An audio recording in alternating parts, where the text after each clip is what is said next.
King of cocaine, उरूज से जवाल तक।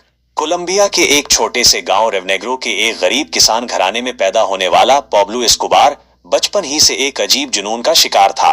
इसकी शुरुआत मेडलिन की गलियों में मामूली चोरियों, जाली लॉटरी टिकट बेचने और कब्रों के कुतबे चराकर उनके नाम मिटाने से हुई। लेकिन पाब्लो का जहन आम मुजरिमों से कहीं बड़ा सोचता था। 70 की दहाई में जब दुनिया में कोकीन की मांग बढ़ रही थी, पाब्लो ने उस मौका को भांप लिया और कोलंबिया के जंगलों में छोटी छोटी लेबोरेटरियां कायम करके उस सफेद पाउडर को अमेरिका स्मगल करना शुरू कर दिया। उसने अपने भाई और चंद साथियों के साथ मिलकर मेडलिन कार्टेल की बुनियाद रखी, जो देखते ही देखते दुनिया की ताकतवर तरीन मुजरिमाना तंजीम बन गई। पाब्लो का नेटवर्क इतना वसी हो गया कि उसने ट्रांसपोर्ट के लिए निजी तैयारे और यहां तक कि रिमोट कंट्रोल वाली आबदोजें भी खरीद लें। एक वक्त ऐसा आया कि अमेरिका पहुंचने वाली इसी फीसद कोकीन पर पाब्लो का कब्जा था और वो हर हफ्ते इतना पैसा कमाता था कि इन नोटों की गुड़ियां बांधने के लिए रबड़ बैंड्स पर $2500 खर्च हो जाते थे।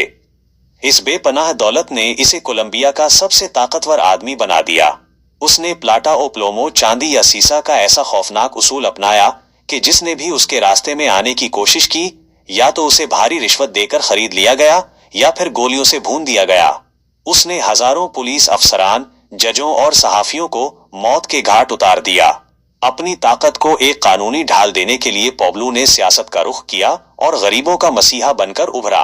उसने मेडलिन के कच्ची आबादियों में सैकड़ों घर, अस्पताल और फुटबॉल ग्राउंड्स बनवाए, जिसकी वजह से गरीब आवाम उसे रॉबिन हुड पुकारने लगे।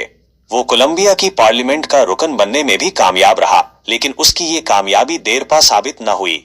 जब उसकी मुजरिमाना हकीकत दुनिया के सामने आई और उसे पार्लियामेंट से निकाला गया, तो उसने रियासत के खिलाफ एक खूनरेज जंग का ऐलान कर दिया।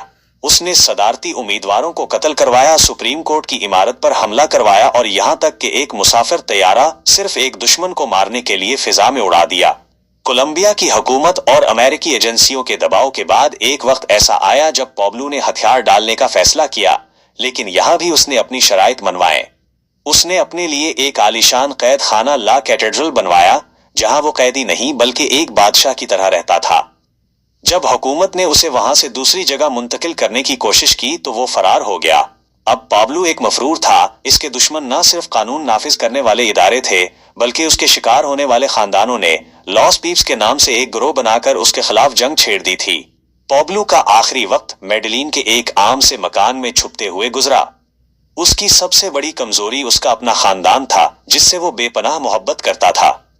2 दिसंबर 1993 को अपने बेटे से फोन पर की जाने वाली एक तवील बात ने उसकी लोकेशन पुलिस को बता दी। जब सिक्योरिटी फोर्सेस ने मकान पर धावा बोला तो पाब्लो ने छतों पर भागने की कोशिश की, लेकिन गोलियों की बुछाड़ ने उसे हमेशा के लिए खामोश कर दिया। उसकी मौत के साथ ही एक खूनी बाप का खात्मा हुआ, मगर वो अपने पीछे एक ऐसी दास्तान छोड़ गया जो आज भी दुनिया भर में खौफ और हैरत के साथ सुनी जाती है।